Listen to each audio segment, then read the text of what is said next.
কে আমাদের থানাতে একটা চুরির রিটেন কমপ্লেন কৌশল শীল ওনার বাড়িতে একটা ডিএসএলআর ক্যামেরা ছিল, ওটা চুরি হয়েছে বেশ কিছুদিন আগেই। তো উনি পার্সোনাল কাজে যেদিন চুরি হয়েছে পার্সোনাল কাজে উনি ব্যাঙ্গালোর চলে গেছেন।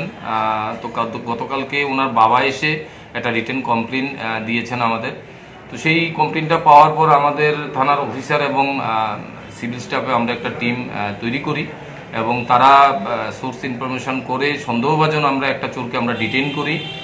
তার নাম সৈকত শাহ, অ্যাকচুয়ালি তার বাড়ি কাকরাবন। সে ধলেশ ইয়েতে বলদাখালে ভাড়া থাকে বিগত প্রায় 3-4 মাস যাবত।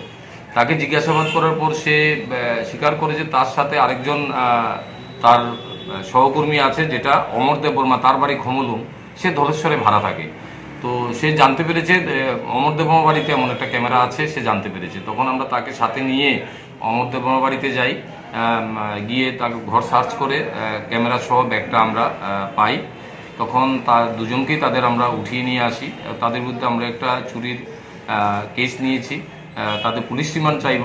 পুলিশ রিমান্ড চাওয়ার পর এই কেসে আর কারা কারা ইনভলভ আছে এবং এলাকাতে আরও যে কিছু চুরি হচ্ছে এগুলাতে কোনো ইনভলভেন্সি আছে কিনা সেটা আমরা বের করার চেষ্টা করব, বাকিদেরও অ্যারেস্ট করার চেষ্টা করব।